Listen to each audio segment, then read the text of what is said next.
beautiful friends. Hola a todos, ¿cómo están? Hay que tomar agua. Get drink water. Just wanted to log in and say hello to everyone. It's a special day today because it's my daughter's 31st birthday. But my legs don't allow me to get out today, so I had a few painful days. Even though, you walk a little bit. I didn't actually want to get out, so it's the first time I think I don't celebrate with my daughter, her birthday. But I think health comes first. I mean, I could go out, have a few beers, and I thought, don't push it. Since one of the tendons is broken, I thought the other one's not doing well. Hey, Leanne, how are you, sweetheart? I thought coming in, it'd be great to see everyone. Is the sound all right? I was feeling a bit edgy because I couldn't be there for my daughter today. They're out having fun, I'm sure. But, I thought I'll stay home and relax a little bit. Plus, when you have to take medication to be okay, I don't think, Oh, good. Thank you. Yeah, my neck and my back and all my legs, and you think, ooh, how would I go on a night out, And then you have to recover for days on it. How you going, my sweetheart? What's the time where you are? Most of the world is asleep. It's actually 11:30 at night here, Friday night. I have a party on my own. It's 23:38. And it's so nice sometimes to jump online and say good day, say hello.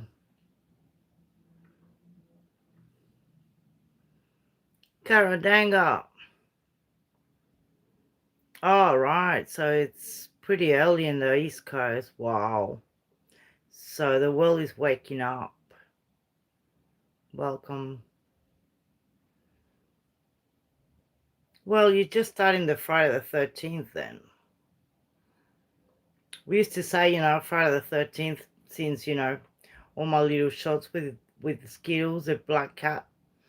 And our friend was saying, oh my God, black cat. Black cat on Friday the 13th. Oh my goodness, I thought he's a sweetheart. The cats wouldn't know what's going on, They just want food and cuddles. So, right. Yeah, Australia, we got different weathers. Up north is tropical, and down here, I'm so happy it's actually 14 degrees today. So it's bloody freezing. It's so good, Hey, Beans. How are you? So good to see ya. My colleagues.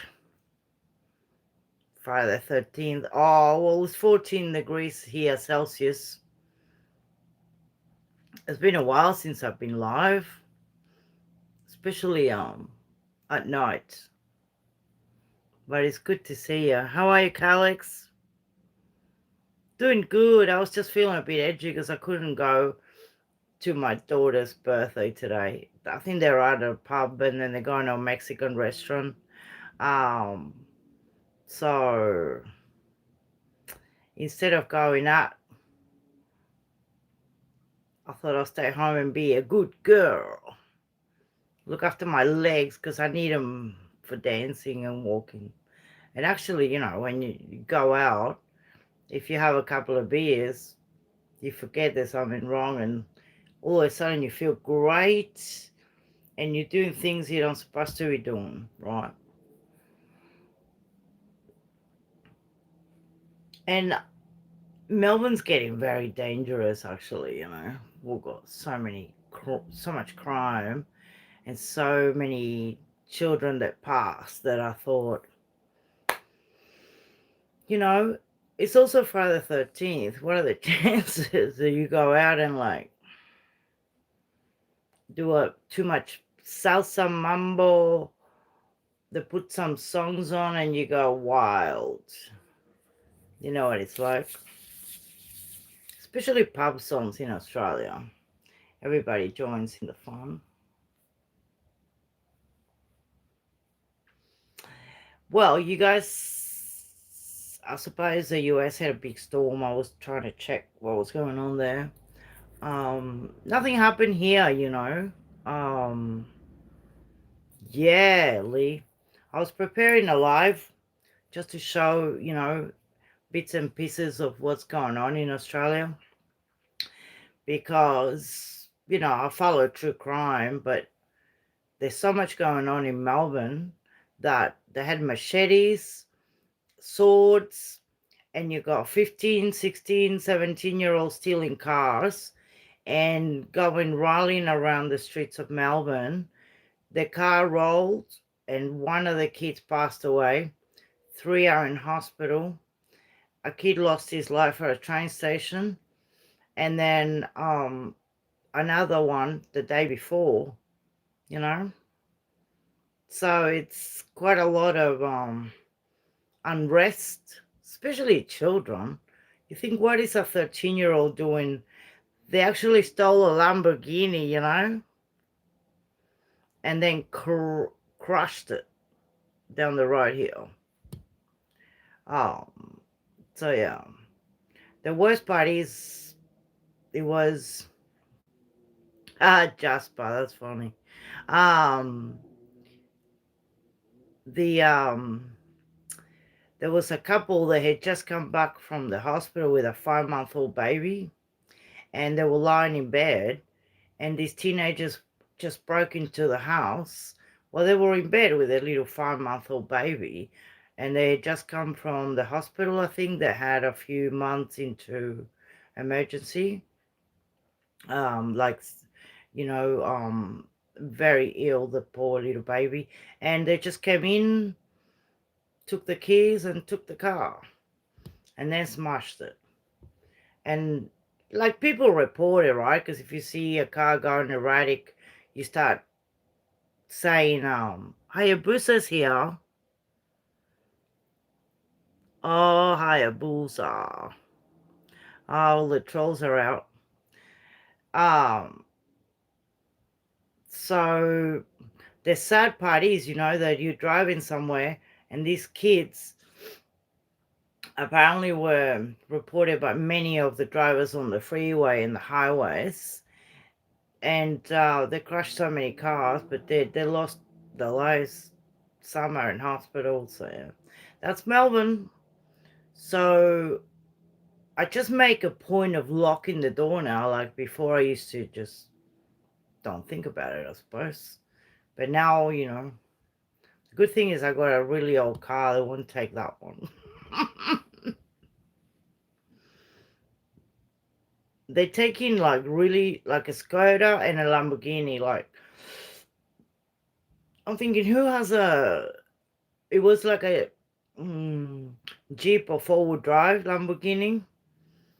And then you think, how do they know that the people, because they were from around here, so about an hour away, they went to this house and stole the Lamborghini? How do you know who has what in the garage? There has to be some inside information.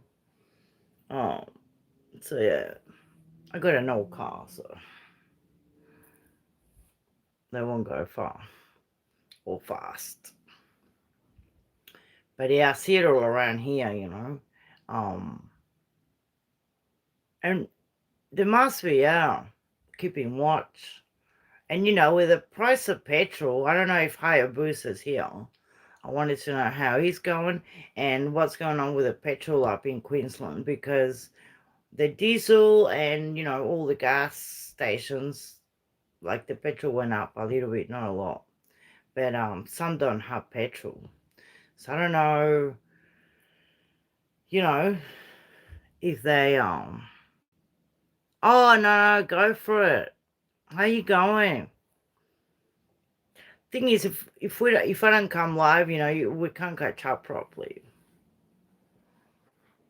How's the water up there? Gosh, a woman crashed her car yesterday. You saw it, Calix? Oh my God, mate. It's quite like confronting, because you kind of sometimes see it that it's going to happen, and sometimes catches you completely by surprise, or it happens behind you and you see it in your rearview mirror. But it's right, yeah. So I don't know, these cars, most people fill their tanks and put the car in the garage. They never steal motorbikes, it's really hard. Oh, wow. So you had a split second decision, knowing or not knowing, Calix, because sometimes you think, when you go around and then it happens, like, you know, it is. It's shocking. Um, I was a trained firefighter, and I don't think they can't train you for so, but I saw a couple of big accidents, and now you got that decision whether to stop or not stop, when you see an accident. You can actually call it and keep driving, because sometimes there's things you don't want to see.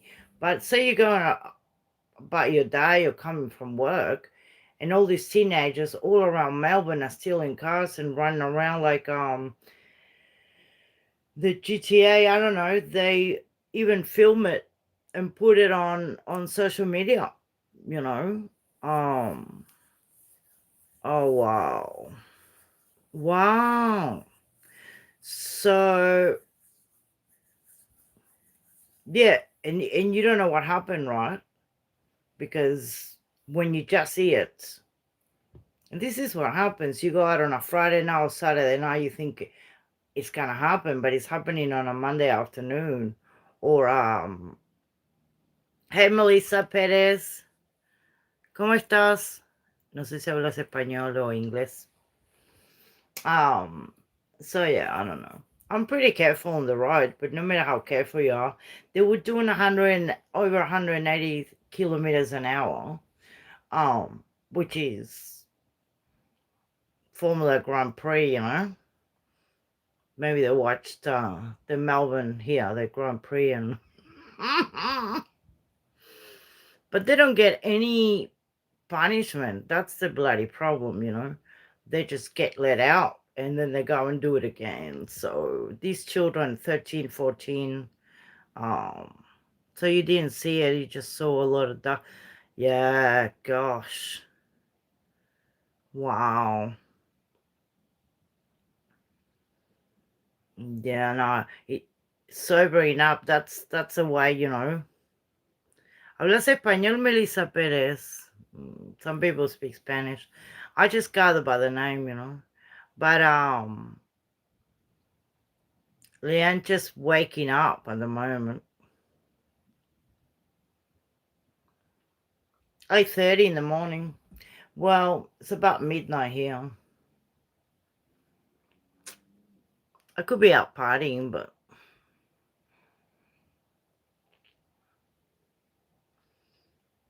it's funny, It says that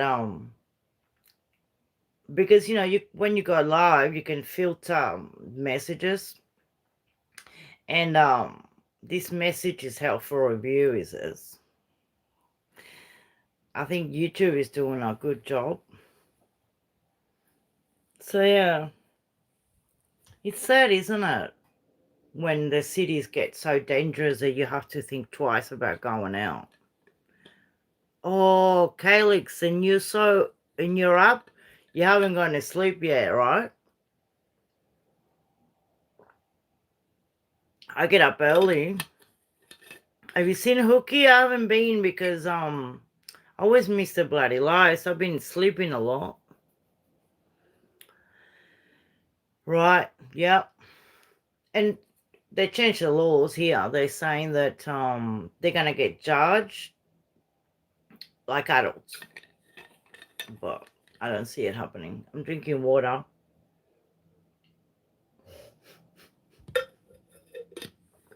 What's happening? Drinking water on a Friday night. All right. Well, you're up and about. You're going to be up for a few days then, Calix.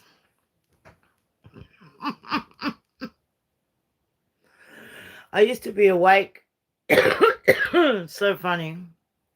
I used to be awake, like I used to go dancing and just drink water and dance salsa, whatever, all night.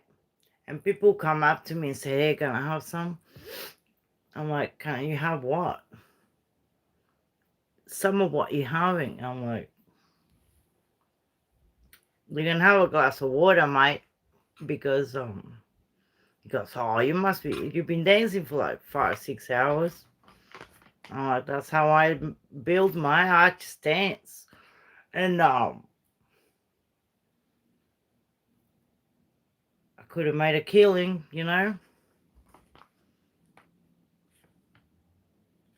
It's just smoke tobacco.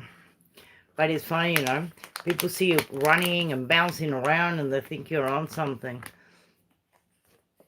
I got a lot of iron in my blood, I think. But on my birthday last week, well, 2 weeks ago, you think, oh, I can have a beer, I can have 2 beers and I'm going to be all right? I'm like, fuck. I didn't realize that I was really a little bit gone, right? And here I am dancing and singing and drinking more and dancing. Then we went out and I drank some more. I wasn't aware that I was like getting really happy and excited.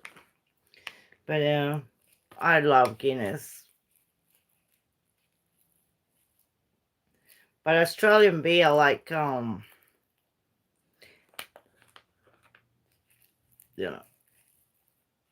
than that, Calix, I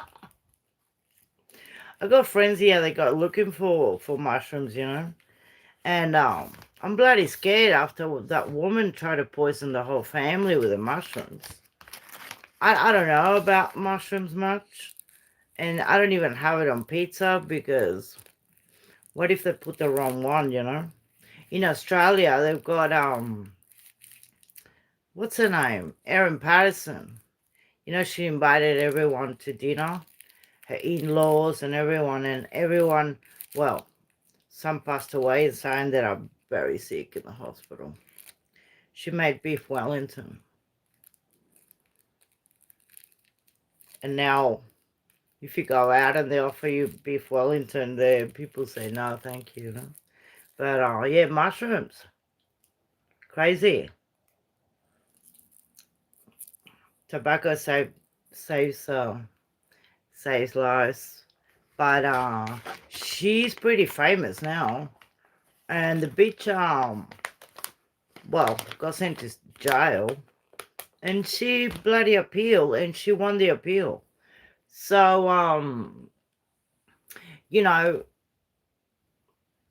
the husband, she invited to dinner, and the husband goes, nah, I'm not coming.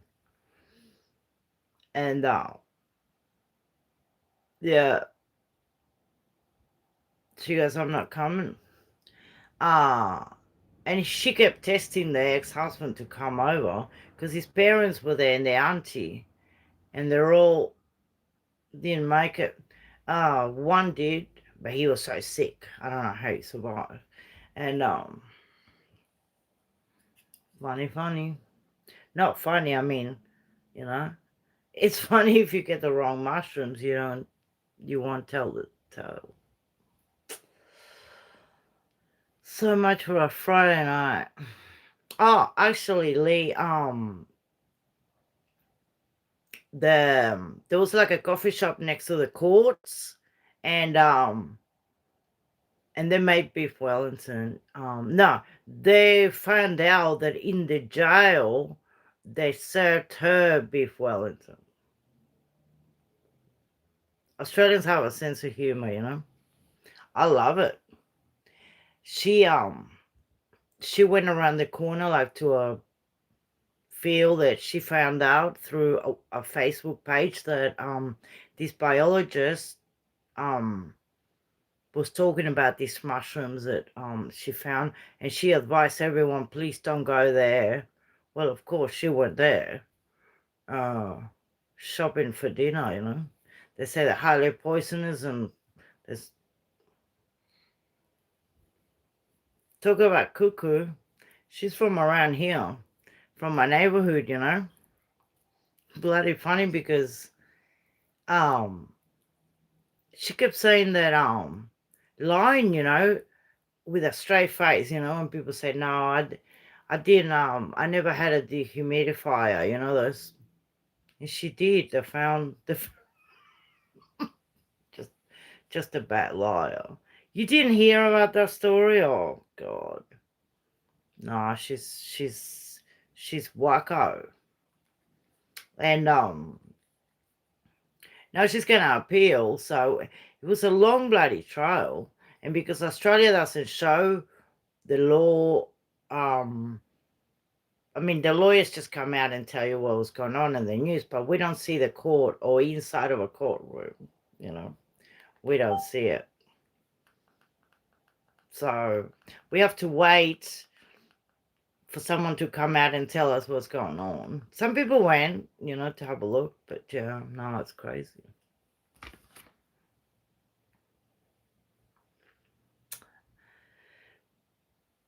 But she's got kids.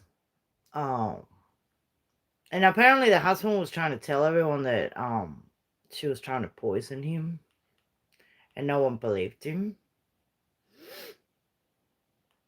It's just crazy. It's a bit too early for you guys.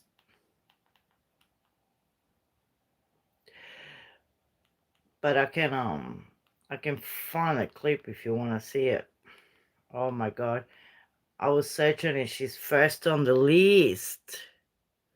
Yeah, because I used to follow trials and stuff. It's only when my legs started hurting that I didn't want to, you know, well, watch sad stories, you know. But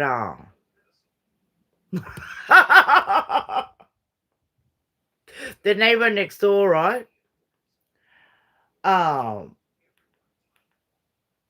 The interview was hilarious because she goes, no, I didn't plan anything. She bloody planned it, right? Bloody psycho. The doctor that actually dobbed her in, right? Hey Jay, how you going?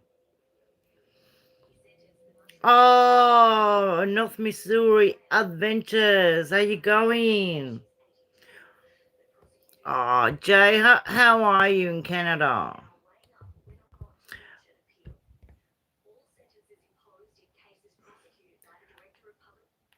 You can check each other's channels, guys. Oh,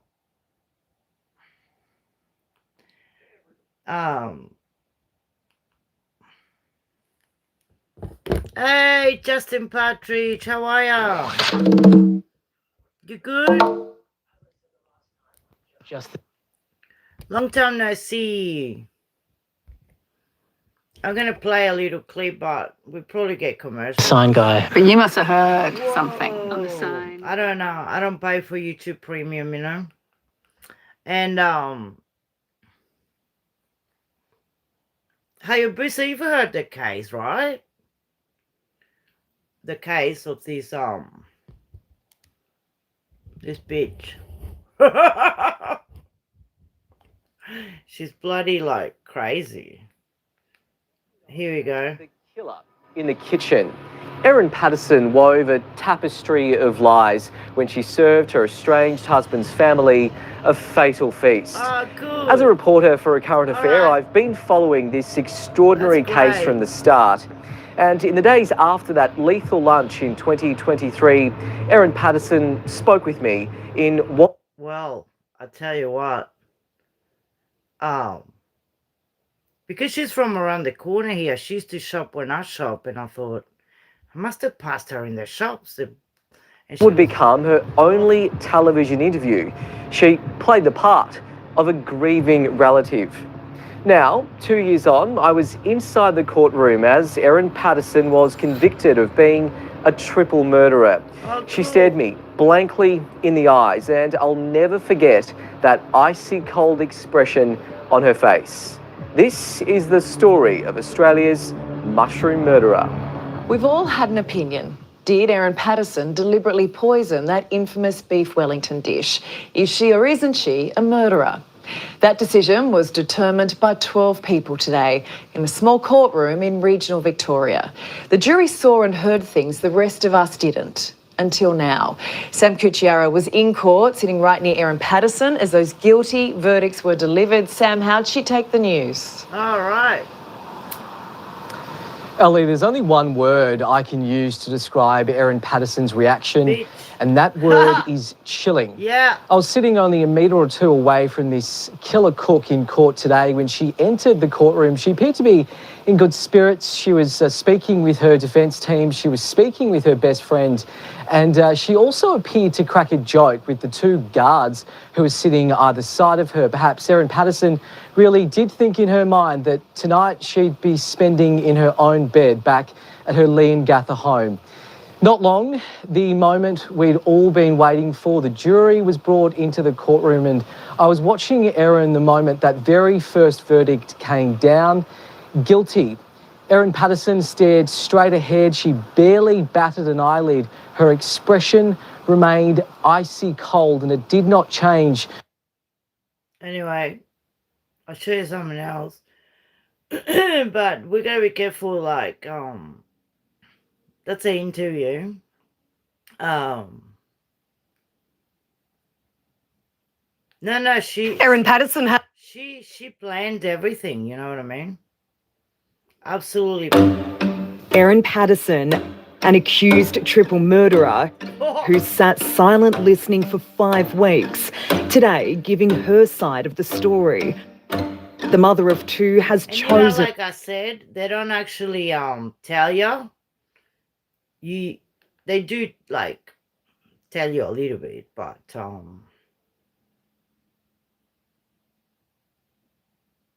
you gotta wait for them to come out and say. Sometimes they draw. See, they have drawings and but most of this is after, you know.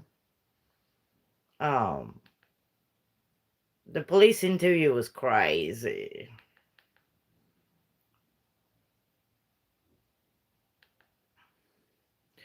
That's 3 hours of trial, but oh my God. A lot of people did the story, as you can see. I think it was highly publicized because, you know, it was just...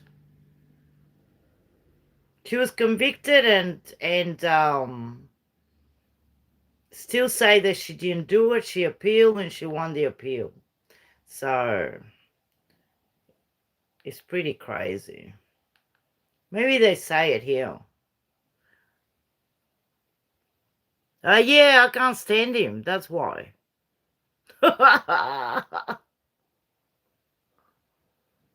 What did Hey Alison, how are you? We're just watching a little bit of sorry.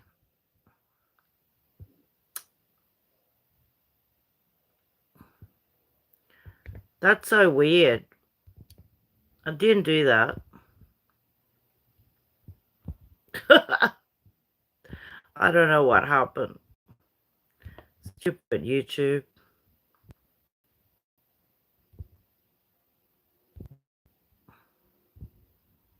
Why can't I do it? Can you undo it, Hayabusa?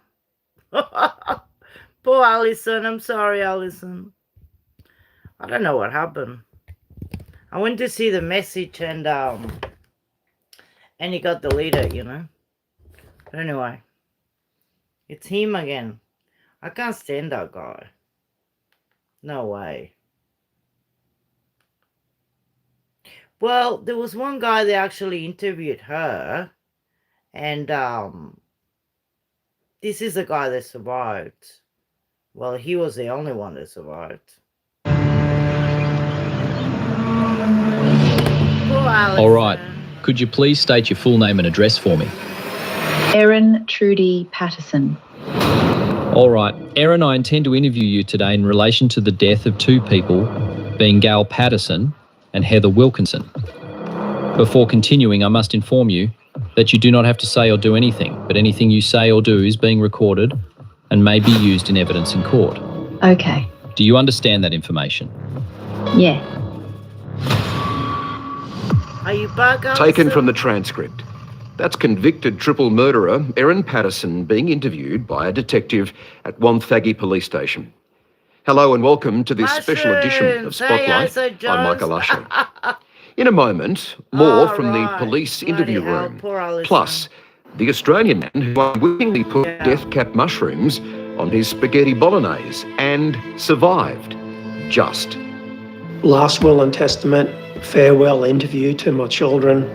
I was blacking out, that was it. Goner. And a little later, the only other murder by mushroom investigation in the world. There's a dead body laying in the ditch. When we looked in his stomach, there was almost nothing except little chunks of what appeared to be mushrooms. But first, guilty of the murder of Don and Gail Patterson, guilty of the murder of Heather Wilkinson.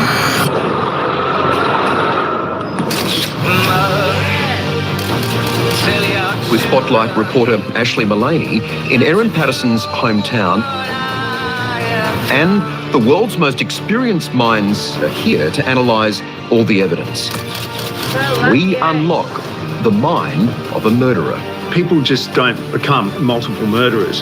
Her appearance of being a typical person, a typical mother in a typical world, she's anything but that.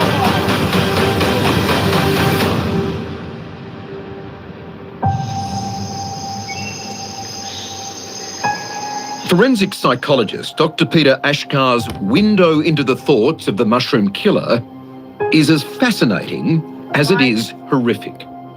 We're very used to men committing violent crimes because men commit about 90% of violent crimes. When a woman commits a violent crime, it's considered by, lay people to be especially aberrant. Erin Patterson's psychological profile perhaps reveals the answer to the question we're all asking. Why did she choose to annihilate her adopted family? Nowhere is that question more pointed than here in Leongatha, where this tragic saga unfolded. It's some of Australia's most beautiful countryside. The towns of Leongatha and Korumburra, peaceful, tight communities. Isn't it? Or they were before Erin Patterson's inexplicable crime. So what sort of mushrooms do you find out here? Well, we just call them. They're all mushrooms. Just mushrooms, yeah. And you think they're all safe to eat? Yeah, oh, definitely. So where would you find a death cap mushroom then? Well, but ask Erin. Sid White was born and bred in this corner of Gippsland and a close friend of victims Don and Gail Patterson. Can you paint a picture for me of what the town was like at the time? Well, we're totally dismayed, What's happened here with all of this? How did it all happen?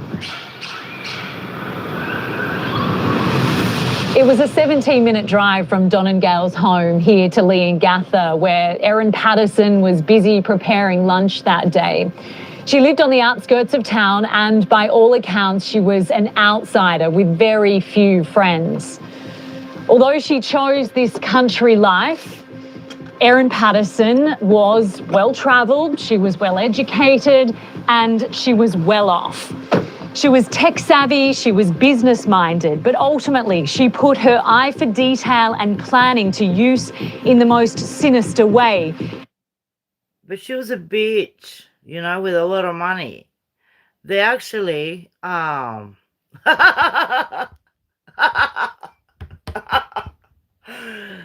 she inherited a lot of money, right? And apparently she... In the kitchen, just inside this home. She killed them after. Would you have ever imagined that something like this would happen in your quiet part of the world? No one would imagine that. No. Sid says Don and Gail, as well as Heather Wilkinson, were beloved in this small community. You think about the sort of life that they would have had out here and what was taken from them. It's terribly sad, isn't it? And the grandchildren and all that, all that's going to come for them, yeah. Yeah, it's really hard for the kids. Yeah. You think, mate, how are they going to live with all that? It's just terribly sad, isn't it? It is. Speaking privately with the locals, beneath the silence that now reigns when it comes to Erin Patterson, we're able to build a picture of their most infamous residents. For a place she called home, Erin was an enigma here. Locals in Korumburra tell me they rarely saw her in town, and when they did, she largely kept to herself. Now that she's under the microscope, we know a little more. Prosecutors say she was a woman with two faces. Publicly, she admired and adored her in-laws. Privately, she was growing bitter and resentful. One minute she says she loves them and then she hates them and whatever. And she's told that many lies in court, you think. What on earth would have driven her to do something like this? I agree. Does she need some forensic mental job to untangle what's going on there? What were the occasions that set her off? Oh, probably the divorce or the separation. They may be the things that she couldn't get through. And in the shocked days after the fatal lunch, another bizarre clue to Erin Patterson's state of mind came to light. So when you first walked in, what did you notice about that wall? It was full of pen, crayon, textures, whatever they could find. They must have just kept drawing it over a period of time. When local painter Matt Wrigley was sent to repaint a wall in a house owned by Patterson, he discovered it was scrawled with disturbing text and pictures. Erin said they were drawn by her young children. I mean, kids scribble all over walls all the time. What was different about these drawings? There was like tombstones and rest in peace grandma stood out to me. You're dead from my sword. And I just thought, well, that was a little bit freaky for a kid that age. So this is why we got a photo of this wall. And we were all looking at it, going, well, this is like... I'll explain to Maria. Hola, María, ¿cómo estás? You can speak English, ¿hablas inglés? Es una señora que estaba re loca que vive aquí cerca de mi casa y mató a 3 personas con hongos. Los cocinó y invitó a todos a la cena y 3 murieron. Es horrible, pero está re loca. Basically, in Spanish. Un resumen. Y les estoy mostrando a todos porque es un caso muy raro aquí en Australia. Muy raro. María, tú hablas... Yeah, pero... Oh my God. Te agrego como moderadora y después tú puedes mirar los otros canales y hacerte amigos también, si quieres. Si entendés inglés, anyway, let's, because... Not normal. It's just creepy to look at, isn't it? Well, it was actually sort of freaky to understand how a parent could let the kids do this in the main area of a house. This is where they cook and eat.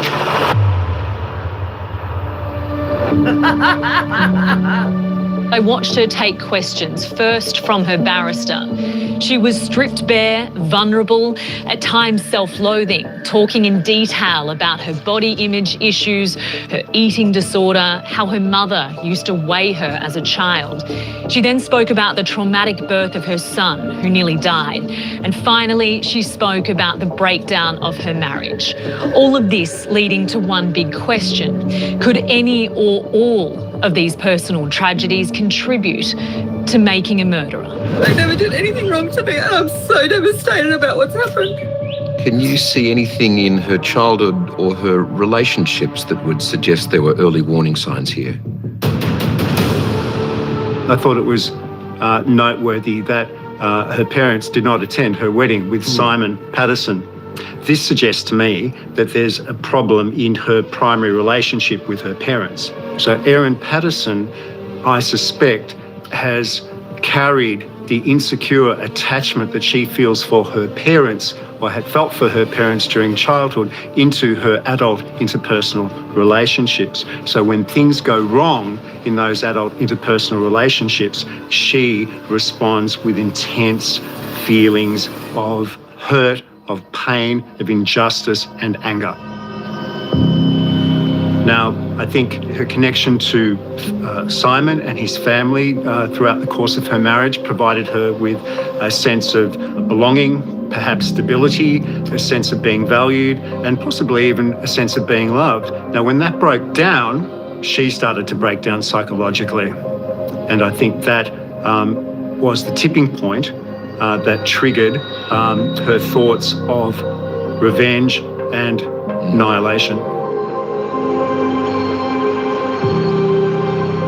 I'd like to understand why you had his parents and his uncle and auntie over for lunch on the 29th of July. Because I've got no other family, so they're the only support I've got left. And they've always been really good to me. And I want to maintain those relationships with them, in spite of what's happened with Simon. Yep, okay. I love them a lot. That was another lie. The loving face was what Erin Patterson wanted her adopted family to see, when at some stage she decided they had to die. She very much operates as an island of her own. So she lost the what little social connection she had. She couldn't cope with that, and that was the beginning of the bubbling and boiling of her feelings of rage and anger and vengeance, and the planning of her crime. What was the tipping point for Erin Patterson? The eventual final breakdown of her relationship with Simon Patterson. People just don't become multiple murderers. You know, we know from Erin Patterson's personality type that she has very serious antisocial and criminal tendencies. And despite her appearance of being a typical person, a typical mother in a typical neighbourhood, in a typical world, she's anything but that. All that remained were the invitations to lunch, which included Simon. But upsetting her meticulously laid plans, he declined. Sorry, I feel too uncomfortable about coming to the lunch with you, Mum, Dad, Heather and Ian tomorrow. But I'm happy to talk about your health and implications of that at another time if you'd like to discuss this on the phone. Just let me know. That's really disappointing. I've spent many hours this week preparing lunch for tomorrow, which has been exhausting in light of the issues I'm facing, and spent a small fortune on beef eye fillet to make beef Wellingtons because I wanted it to be a special meal. As I may not be able to host a lunch like this again for some time, it's important to me that you're all there tomorrow and that I can have the conversations that I need to have. I hope you'll change your mind. Your parents and Heather and Ian are coming at 12:30. I hope to see you there. She's throwing a tantrum when he decides that he doesn't want to come. All of a sudden, it's just this angry outburst and trying to kind of just twist this emotional knife into him to try and like get him to come, pull him into it. We're talking about two couples, the victims, that were very nice people, you know, religious and big hearts, according to everybody. So she knew exactly how to play them. Erin, can we just ask you a couple of questions? It's sort of like she feels she's entitled and she's smarter than everybody else. She's playing the game and she's going to get them to come to lunch, and she's already planned what she's going to do. It shows she's a sociopath and a narcissist. And I believe that she'd still be sitting in jail in a year's time believing she was entitled to do this because these people made her feel crap. I'm going, thanks for asking. You guys aren't helping. Up next, why this fancy food was almost the perfect murder weapon versus a blade or a gun. Explain that. How a trip to the tip.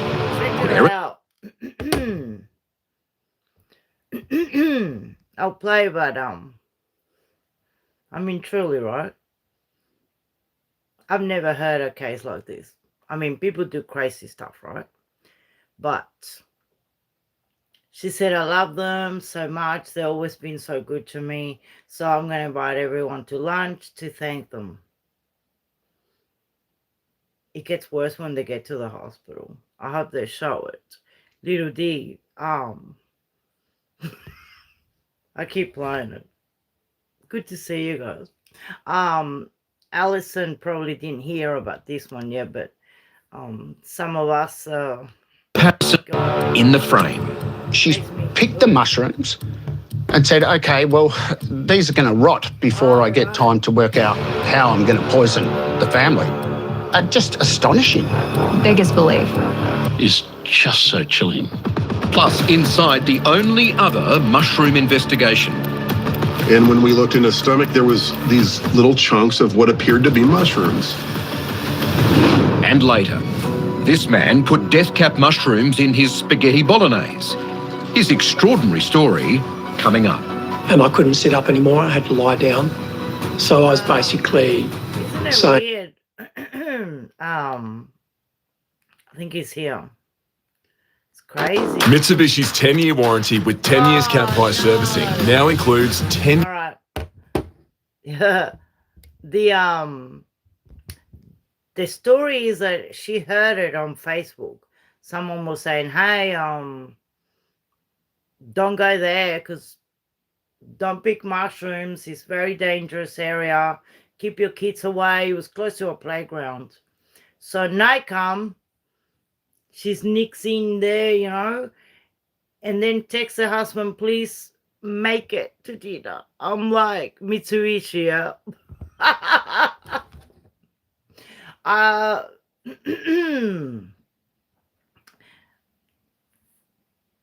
don't know. I love beef Wellington, and now it's like imprinted on us, like, don't do it. We are an Australian brand that offers the best prices on everything from ink and toner cartridges, retail and warehouse supplies. With anything remotely similar to beef Wellington. Okay. Is that something you've done in the past? Foraging for mushrooms? Never. Or anything like that? Never? Never. All right. Death caps are the deadliest mushrooms in the world, responsible for 90% of all mushroom poisoning deaths, almost all accidental.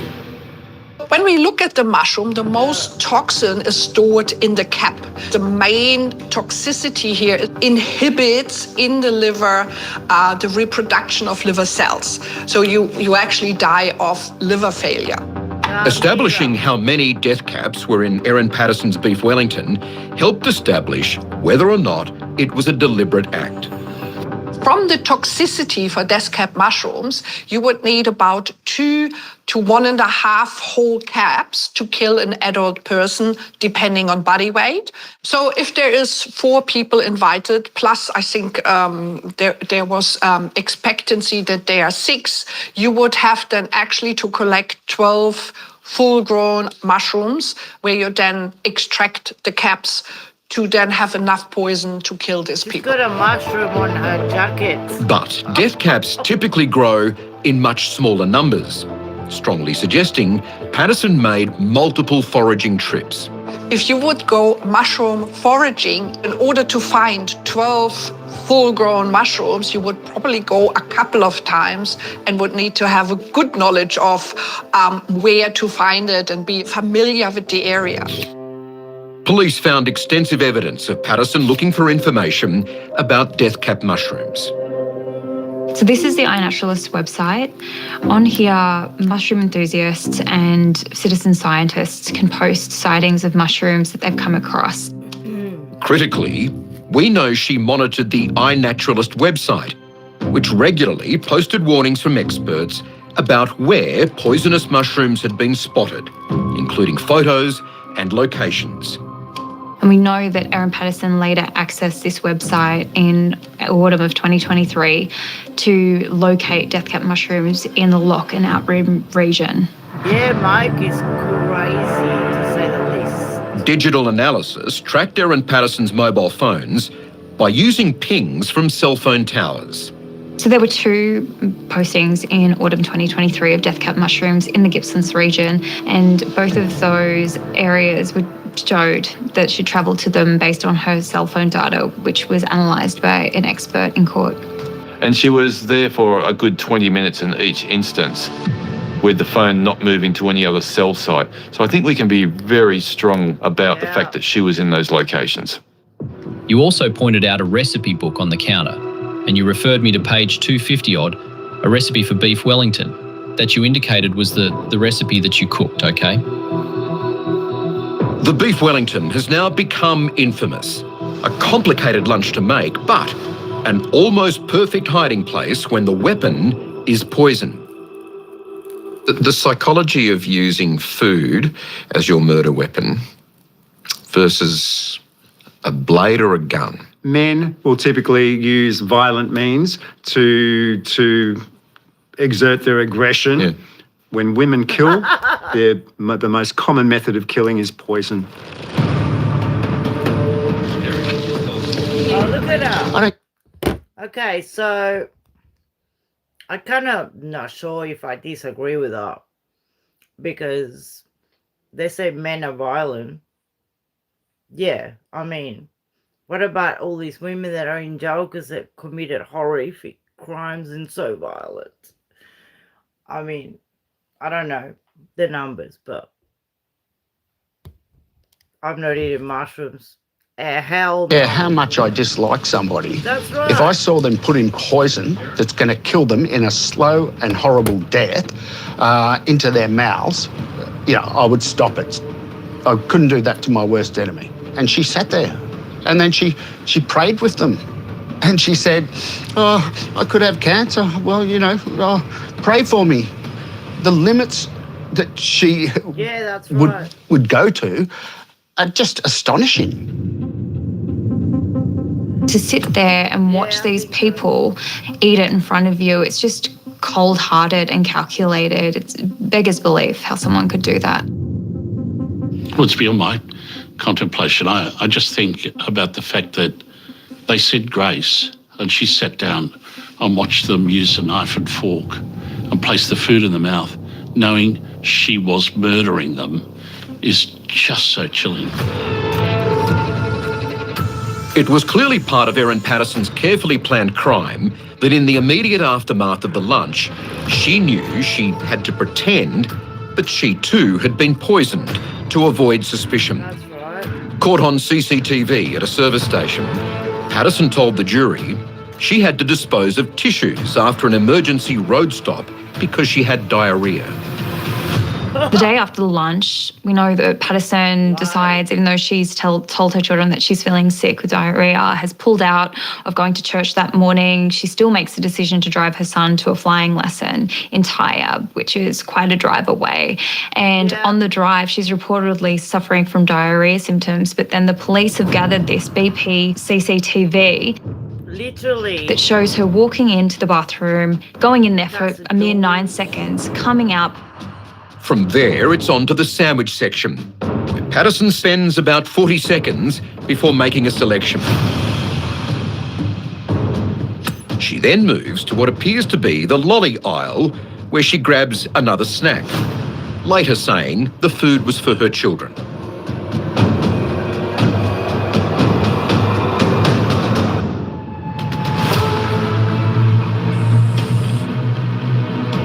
But it was at Leongatha Hospital the next day, where she presented claiming the symptoms of poisoning, that her story really began to fall apart.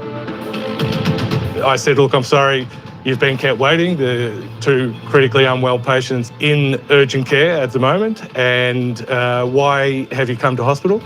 And she said, I think I've got gastro.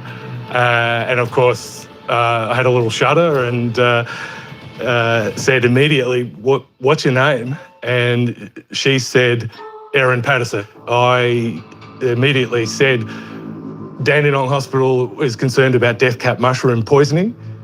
Where did you get the mushrooms? I said directly, with my eyes focused on Erin's eyes, where did you get the mushrooms? And her answer, just as direct as my question, straight back at me, was Woolworths. We've been told that on the 31st of July, so 2 days after the lunch, you went to the Leongatha Hospital, okay? And that you were only there for about 5 minutes and then you left. Can you explain why you went there for 5 minutes? Yeah, because I just went there thinking I needed a couple of bags of saline because I was really dehydrated. Okay. And they said, we want to admit you and send you to Melbourne. And when you've got animals at home and children who have multiple after-school activities, you can't just be told to drop everything and you're off to Melbourne overnight. So I had to go home and feed the animals and pack my daughter's ballet bag. Despite warnings from Chris Webster and these attempts by Dr. Veronica Foote, caught on CCTV, to get Patterson to stay at the hospital, she leaves.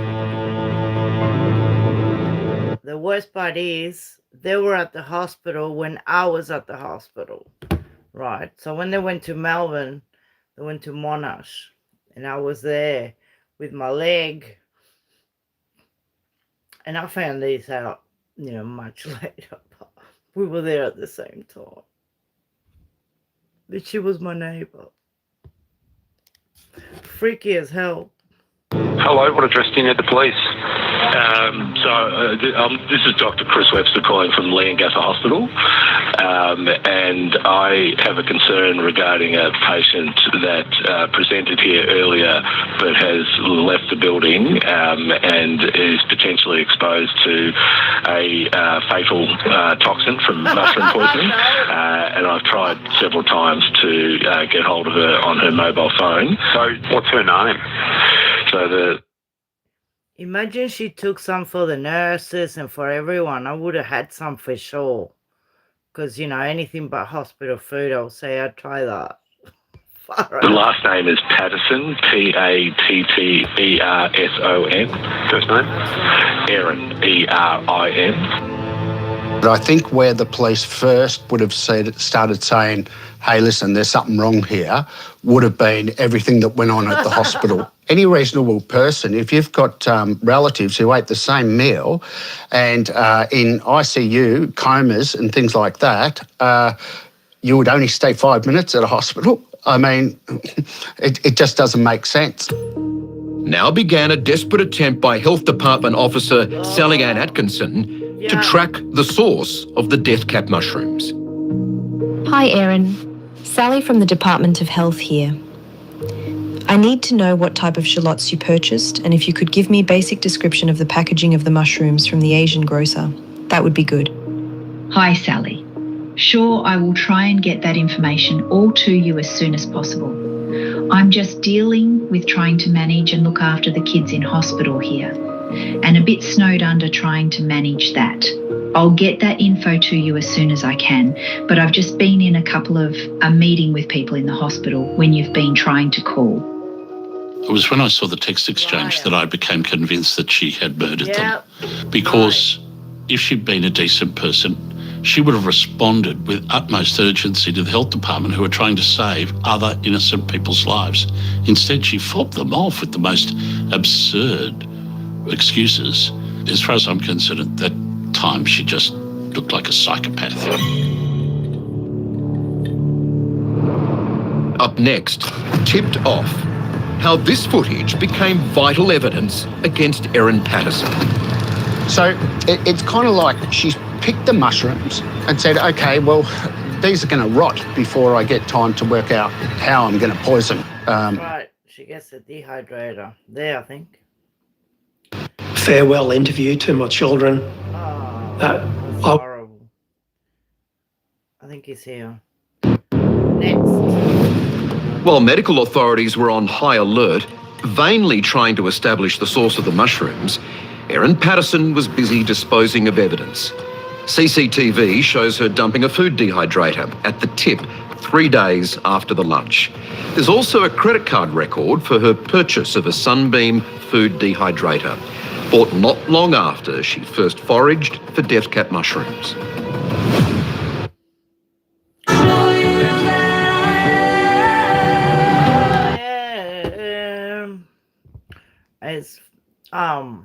I turned the light on.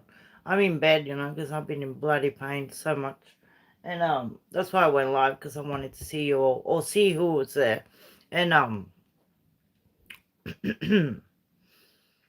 she appealed, and now she's going to get another trial. How's that for cuckoo? And the judge said yes. I mean, she's already been convicted. Oh yeah, good luck saying that name. Welcome. Obja Chukudi. Welcome. That's right. That is right. And they got her. They got her like everywhere, actually. They had so much footage. It was crazy. Kind of like she's picked the mushrooms and said, okay, well, these are going to rot before I get time to work out how I'm going to poison the family. So I need a dehydrator.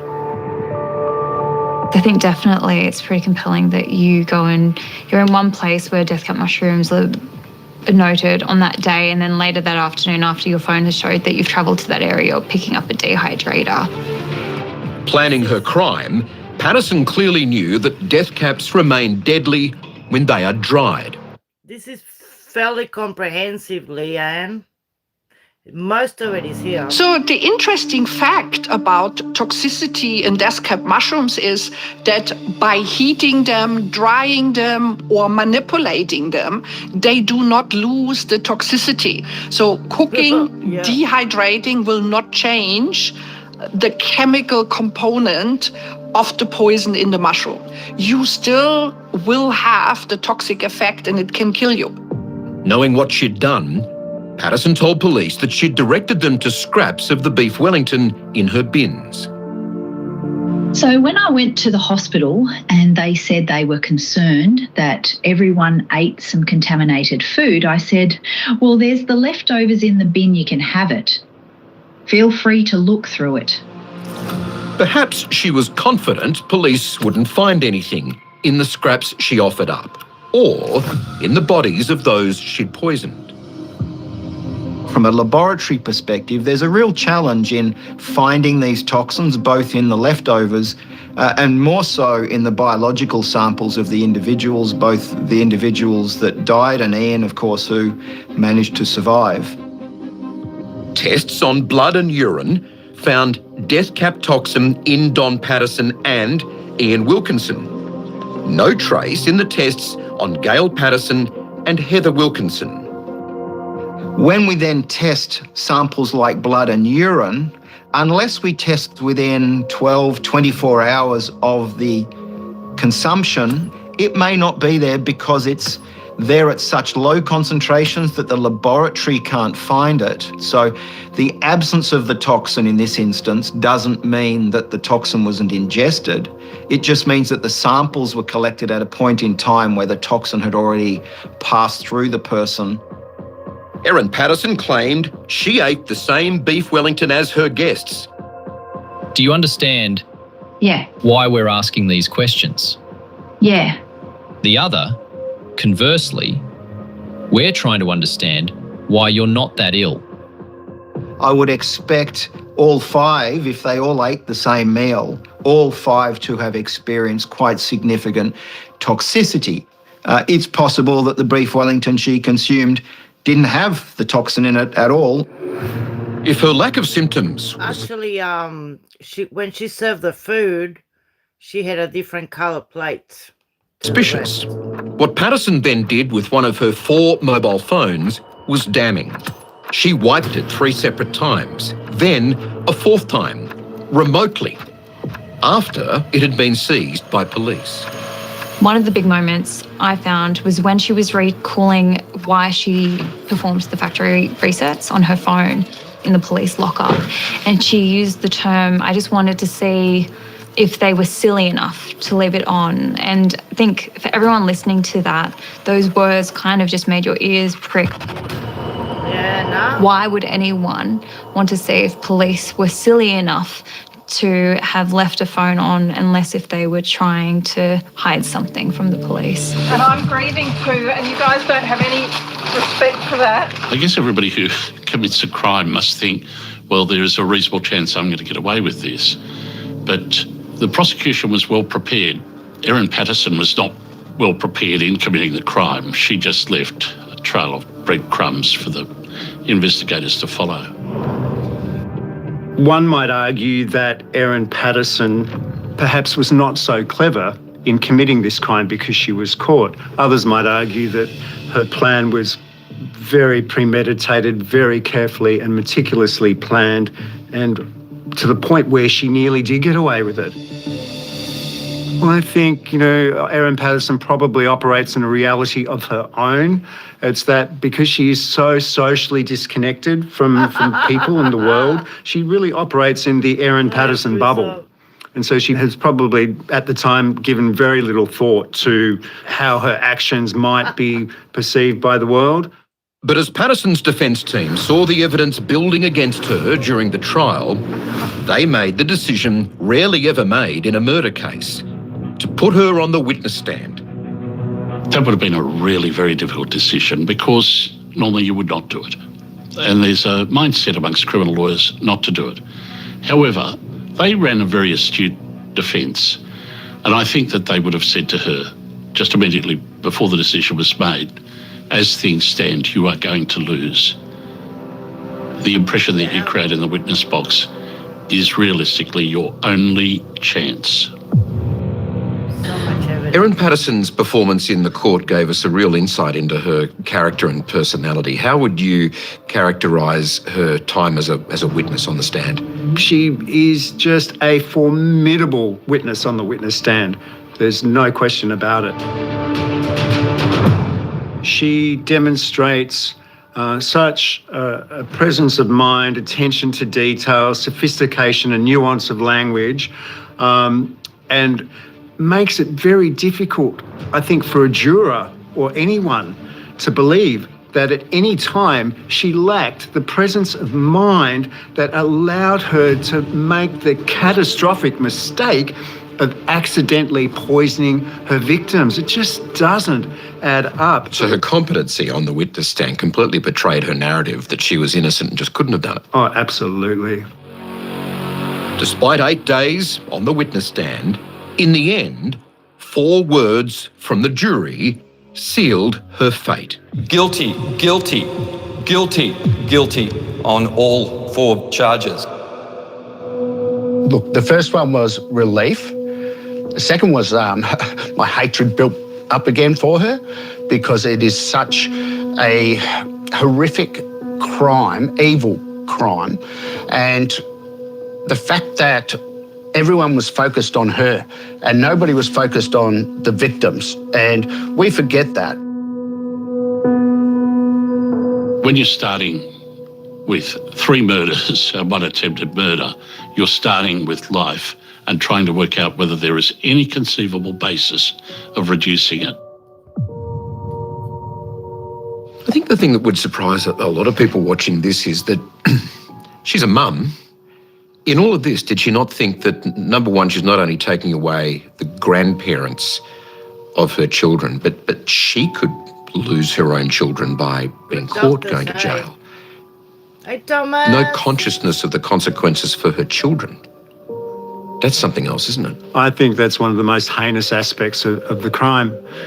Did she consider the consequences of her actions and the possibility that she might get caught and her children might be taken away from her? Probably not at the time, because people like Erin Patterson, they tend to act in the moment and not think through the consequences of their actions. So the consequences would have been a distant thought if they were a thought in her mind at all. I don't think she cared. Next. 911, what's the location of your emergency?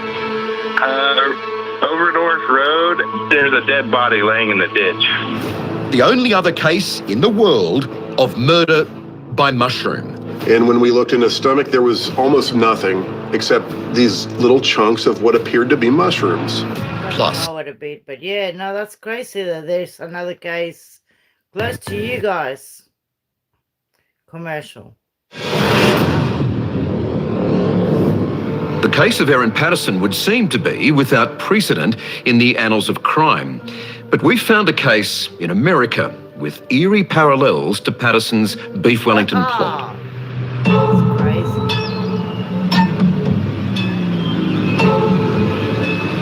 Indianapolis, Indiana. Home of America's premier car race, the Indy 500. It's the world's largest attended single-day sporting event.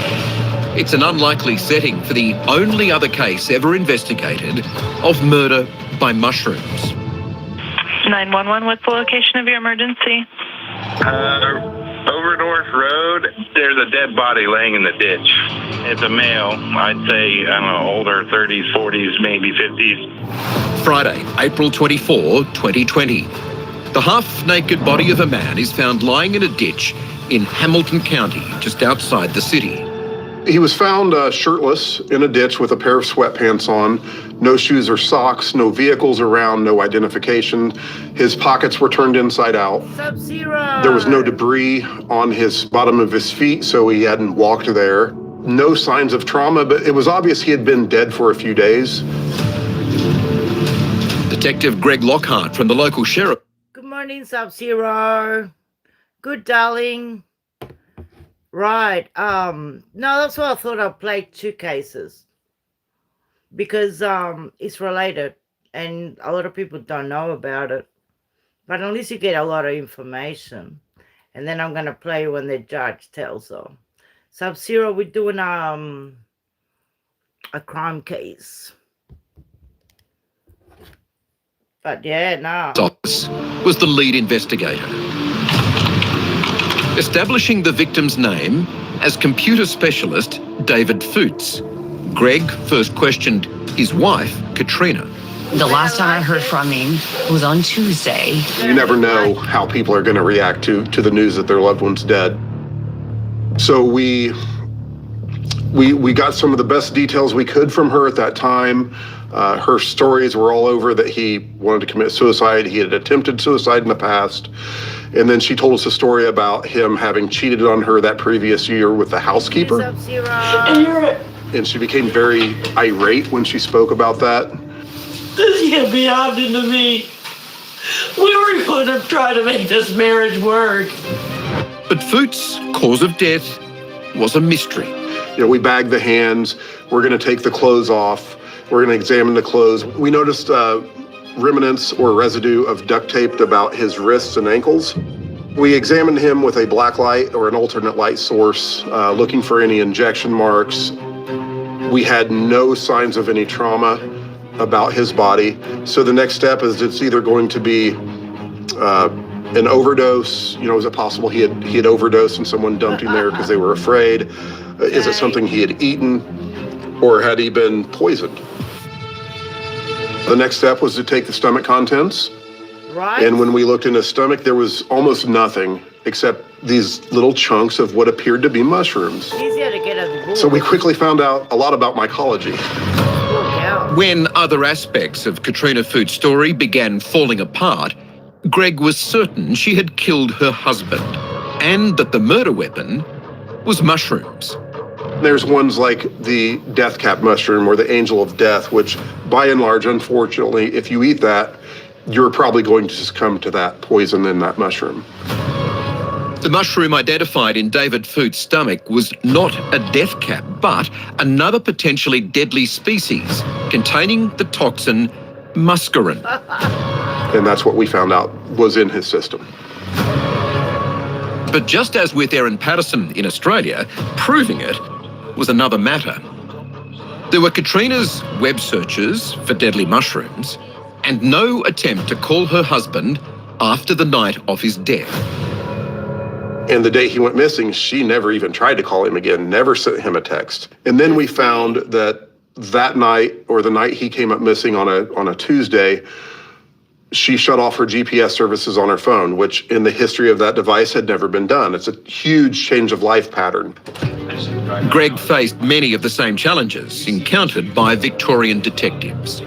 It's a huge change in life patterns and not just life patterns. We called several different labs to try to test for the toxin in samples of his liver, his urine, his blood.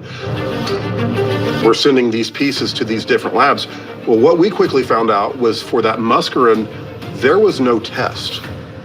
Oh, by the way, after 72 hours, that toxin metabolizes out of the body regardless if you're alive or dead. So in the end, we didn't even have that as evidence. The mushrooms are in his stomach. Therefore, we know that mushroom has the toxin in it. But you can't test for the toxin because when we find him, he's been dead for more than 72 hours. So in the end, we don't even get a positive test for muscarine or the toxin in his system. Despite all the circumstantial evidence, prosecutors in Hamilton County didn't have enough to definitively prove Katrina killed David Foots with mushrooms. Mitsubishi's 10-year warranty with 10 years... Your Mitsubishi. The thing is also, right? Don't all mushrooms look the same? They do to me. I couldn't tell which mushroom is poisonous, which mushroom's going to get you high, which mushroom goes in your pizza. Like, what if someone gets the wrong mushroom and you're having pizza and you either go high or low, right? It's either up to the sky or low on the ground. No in between with mushrooms, you know? I mean, I had some in the front yard and I poked them with a stick and I thought they can stay there for the birds. The birds take my figs and eat all the mushrooms and they're high as a kite and they start yelling and screaming.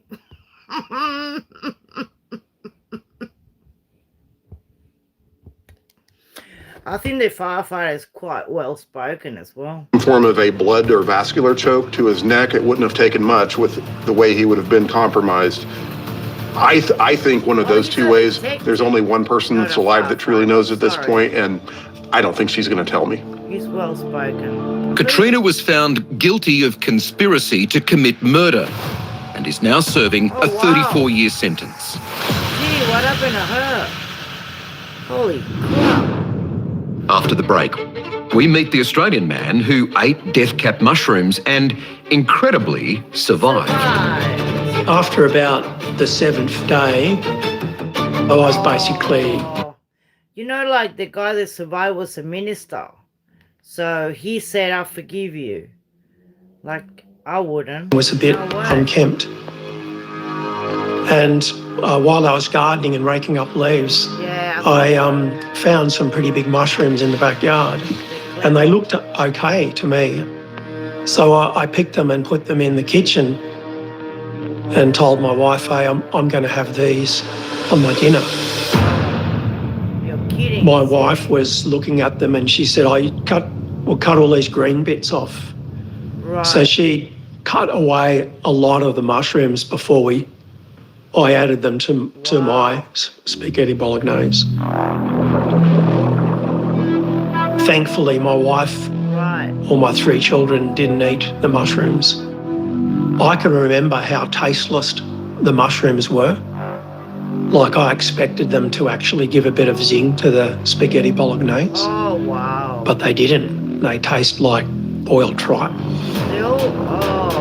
That night I had was vomiting and had diarrhoea, and my wife said, I bet you it's those dodgy mushrooms you had yesterday.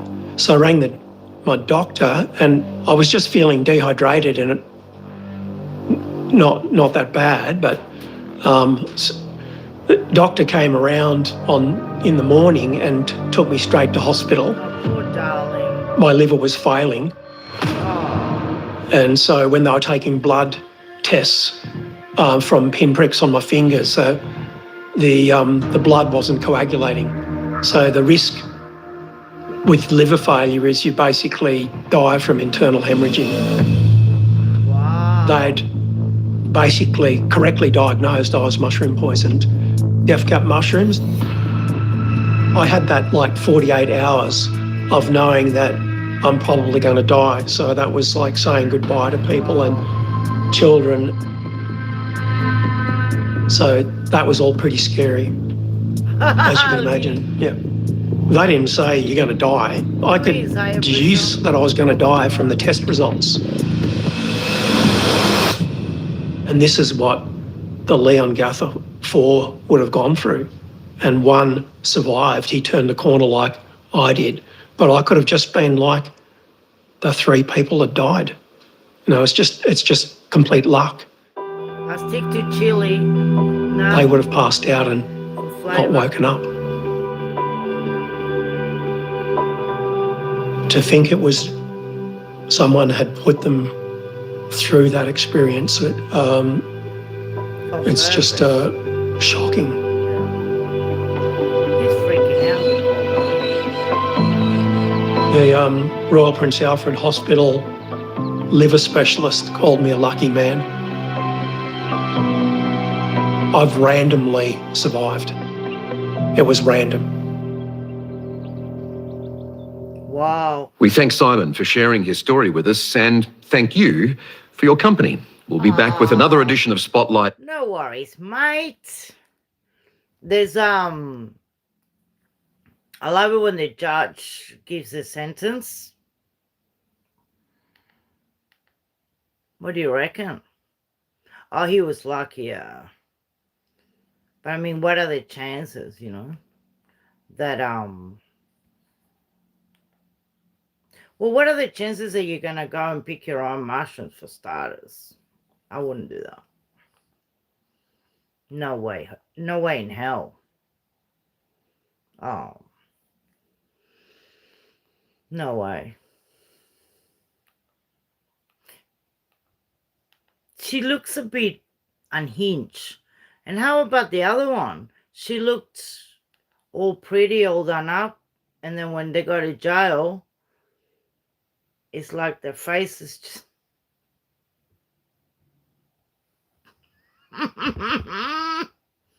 Well, you know, you wonder how you don't know, well, she specifically, right, went, but no. I wonder if this one's there's a little short where the judge speaks. Have a look at this. You might like this. I like the judge, and we were lucky to hear it, you know. Your offending, which resulted in the death of 3 people and near death of another, involved substantial premeditation. I am satisfied that by the 16th of July 23, when you unusually invited Simon, his parents and his aunt and uncle to a lunch without the children to discuss your non-existent medical issues, you did so with the intention of killing them all. After learning from Simon on Sunday the 30th of July 23 that some or all of your lunch guests had been hospitalised, you showed no pity for your victims. Instead of informing those treating the Pattersons and Wilkinsons that you had used foraged mushrooms, which you could have done without having to admit that you had deliberately poisoned their meals, you repeatedly denied foraging insisting that the mushrooms for the beef Wellingtons were sourced solely from Woolworths and an Asian grocery. The prosecution submitted that I should infer from your pitiless behaviour that your intention to kill was ongoing and that this constitutes an additional aggravating circumstance. Your lunch guests each suffered severe gastrointestinal illness on the Sunday and Monday prior to being sedated and mechanically ventilated. Their suffering was protracted, and Ian Wilkins suffers ongoing health issues. The prosecution submitted that you must have anticipated that your victims would suffer in the way they did.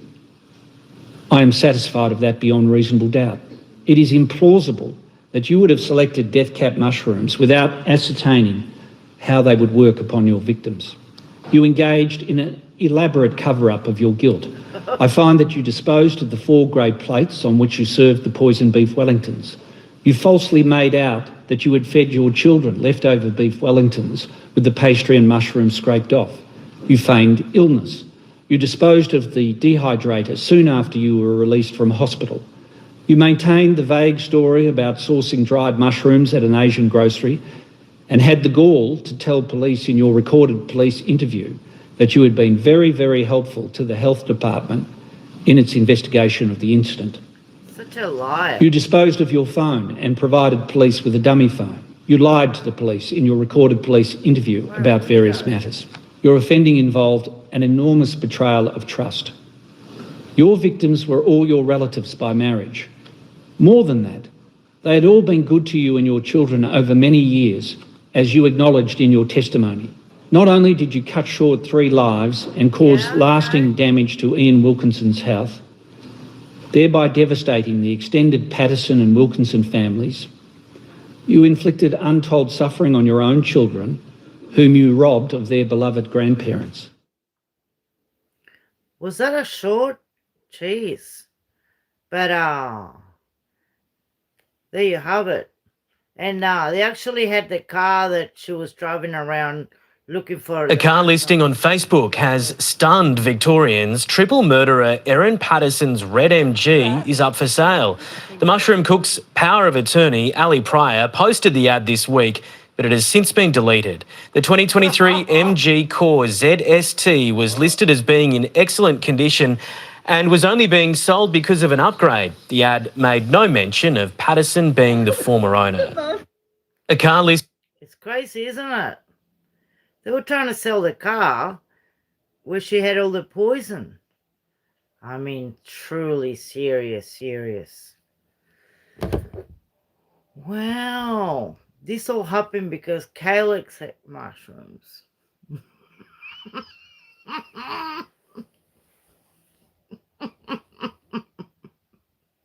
And I think Calyx is gone.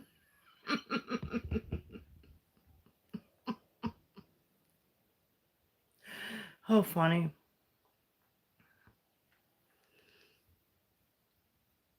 It's crazy. Well, they actually she had a house here, not far from me, and she sold that house. I actually went into the Asian grocer that she said she went, and I asked for mushrooms, and they said, yeah, they're all true. She lied. She said she went to Woolies, which is a supermarket. She left a trail of evidence, but I don't think she cared for her children. She was just upset that I don't know really why she was upset, because she divorced, but the parents really liked her. There's something seriously wrong, and I could never understand, because like the forensic doctor was saying, how why would a person do what she did? The text messages were funny. Okay, Jay, good seeing you, my love. I hope you're keeping warm. Everybody's cold, right?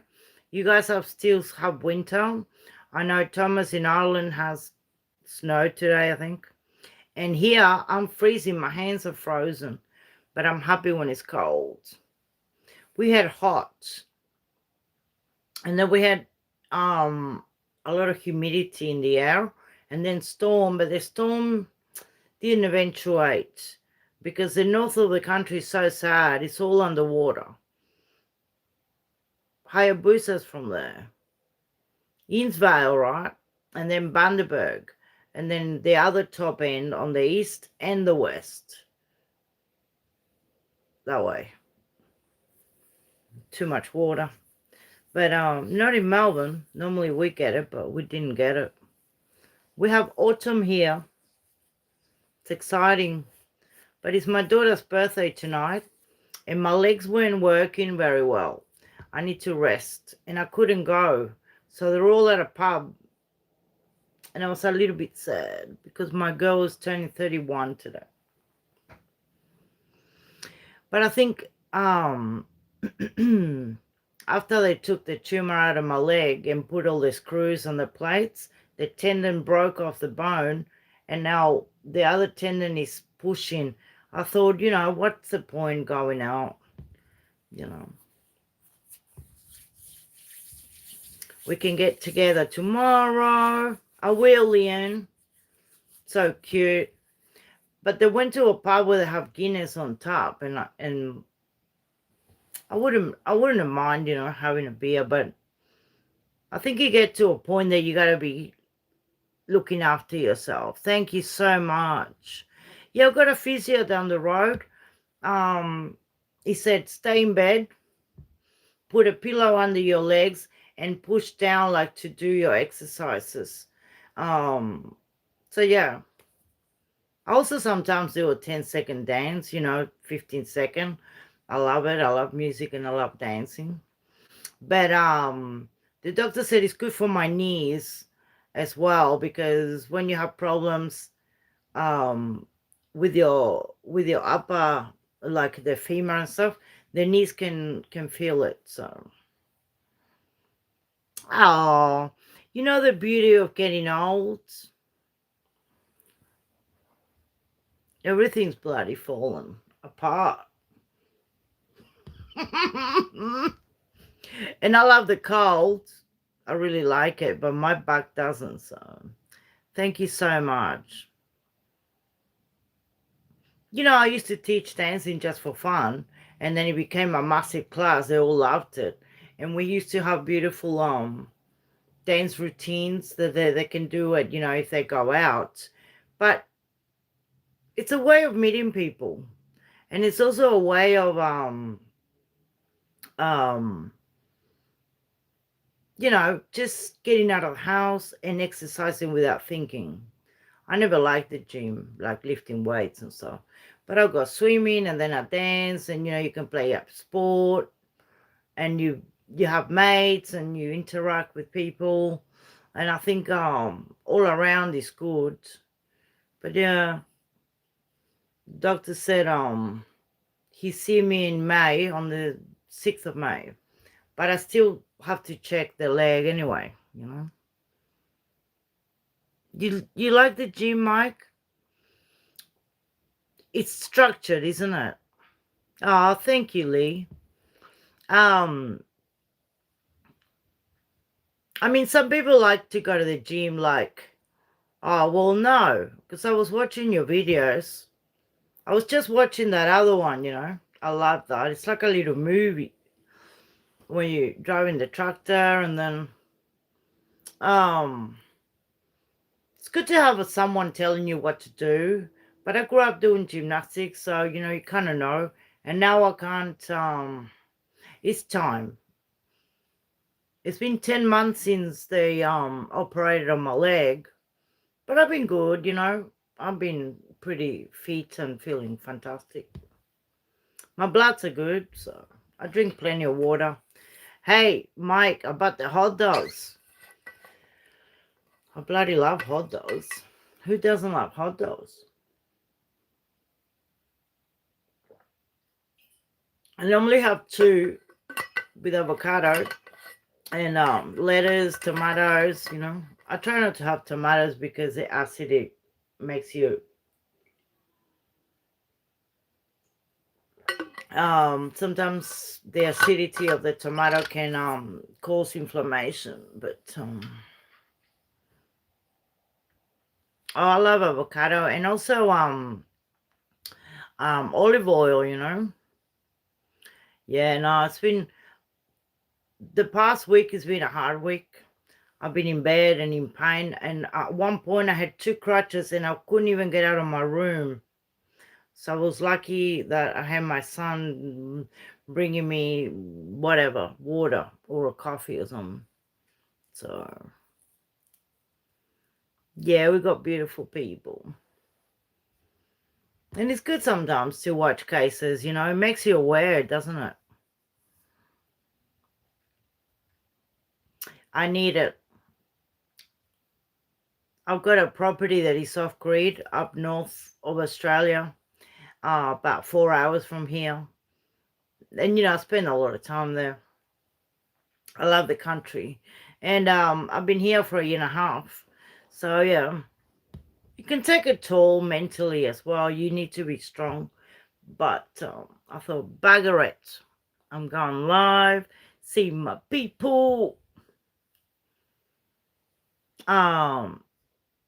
Yeah, sometimes it's hard to see the comments. I'm getting them tonight. Sometimes it doesn't even show, but it's so good to catch up. Everybody's partying over there. I thought, well, we party over here. And thanks for being here. And have a great day. Hayabusa, are you working tonight? I wasn't sure whether you were doing night shift or day shift. So good to see you. Sometimes when I saw the floods, I wasn't sure whether. Yeah. All right, sweetheart. Be good, be kind, and be careful. And don't eat mushrooms.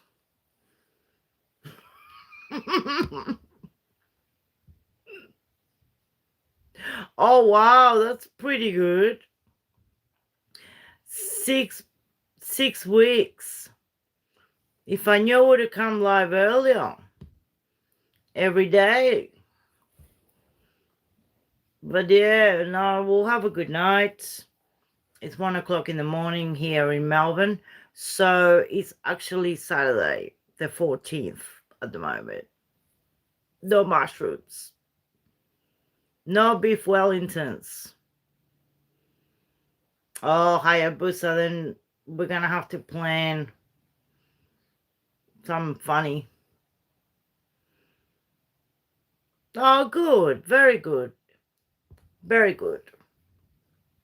I've been knitting, you know. I'll show you what I've done. It's going to cover the whole of Victoria soon. You can't see it because it's so dark here. But yeah, it's gone long. I'm knitting a blanket. Oh, it's beautiful. I could wear it. It smells nice. Like a nana. Like a nana. Have a good day, Mike. It's so good to see you. I'm glad that you get some time to be here because I know you're busy. Well, everybody's busy. I'm glad that I spent Friday night with you guys. And I'm happy that it's cold and I can wear jumpers. But I thank you, really. You guys helped me so much. Oh, my God. You have no idea. All right. Mwah.